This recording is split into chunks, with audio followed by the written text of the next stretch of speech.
Tanyag ang Baler Aurora bilang isang world-class surfing site dahil akma sa international standard ang alon dito.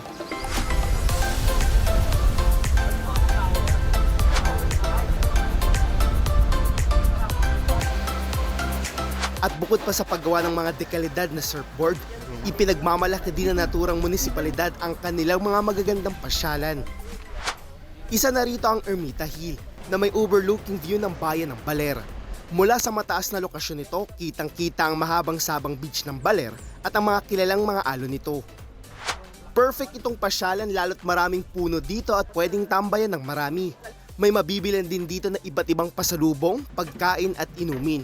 Tulad na lang nito ang kapihan sa Ermita na mag-iisang taon na sa darating na Abril. Kumbaga yung mga tao po nadagdagan po ng mga turista po dito yung umaakyat. Dahil nga po dyan sa surfing competition. Tapos yan nga po Aurora Day, yung February Aurora Day po, mas dadagsa po yung mga tao. Weekend po mga turista po. Turista po. Pag yung ano naman, yung mga ordinary days, may estudyante po sa Ascot, mga local po na turista. Mula naman dito, pwedeng puntahan ang nakakamanghang Anyaw Islets. Paglapit mo pa lang dito ay bubungan na sa iyo ang naglalaki ang rock formation na hinubog na mahabang panahon. Kasabay nito ay busog din ang iyong mata sa magandang view ng karagatan. Kaya naman hindi na bago ang kaliwat ka ng pagpapapicture ng mga turista. Isang patunay na binayaan ng Baler ng Instagrammable na mga likas na yaman. Malapit lang dito ang iconic na Lukso-Lukso o Digisit Islet. Ang naturang rock formation ay nagsisilbing palatandaan na ikaw ay nasa Baler. Kitang-kita ang rock formation mula sa Sabang Beach, ang surfing spot sa bayan. Ito rin ay ginamit bilang logo sa katatapos lang na World Surfing League Baler International Pro. Pinupuntahan din ng mga tao dito sa Baler ang Sabali Hanging Bridge na malaking tulong sa mga residente sa lugar. Ang mahabang hanging bridge na ito ay magandang subukan para sa mas magandang tanawin.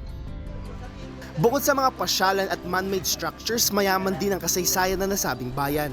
Isa na dito ang San Luis Obispo Parish Church na malaki ang ginampanan sa nangyaring Siege of Baler, na ginugunita tuwing June 30 sa pamamagitan ng Philippine-Spanish Friendship Day.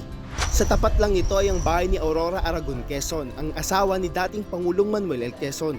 Mula sa pangalan niya, hango ang naging kalaunang pangalan ng probinsya. Kakabit ng mayamang kasaysayan ng lugar ay ang kanyang asawang si Quezon, na dito mismo sa Baler isinilang. Kaugnay nito para sa kasaysayan ng bayan, magandang bisitahin ng Museo de Baler. Mula sa mga tungkol kay Quezon hanggang sa patungkol sa Julio Site, ang natatanging archaeological site sa probinsya kung saan nahukay isang prehistoric Filipino. At bago matapos ang pagbisita sa Aurora, hindi dapat mawala ang papunta sa sikat na Millennium Tree, ang malaking puno ng balete sa katabing bayan ng Maria Aurora. May sukat na 56 meters ang lawak nito. Nasa 48 meters naman ang taas at umaabot sa 100 meters ang crown o taas na bahagi nito. Tinatayang nasa 600 years old na ang tanda na naturang puno na pwedeng pasukin sa loob.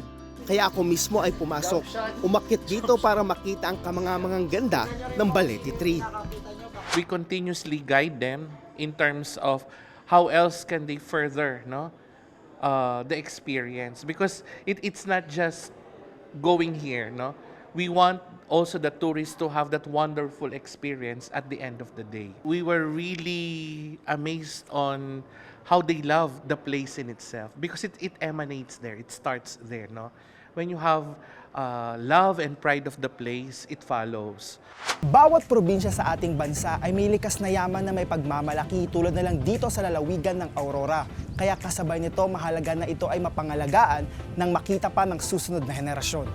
Mula dito sa Baler Aurora, Rod Lagusad para sa Pambansang TV sa Bagong Pilipinas.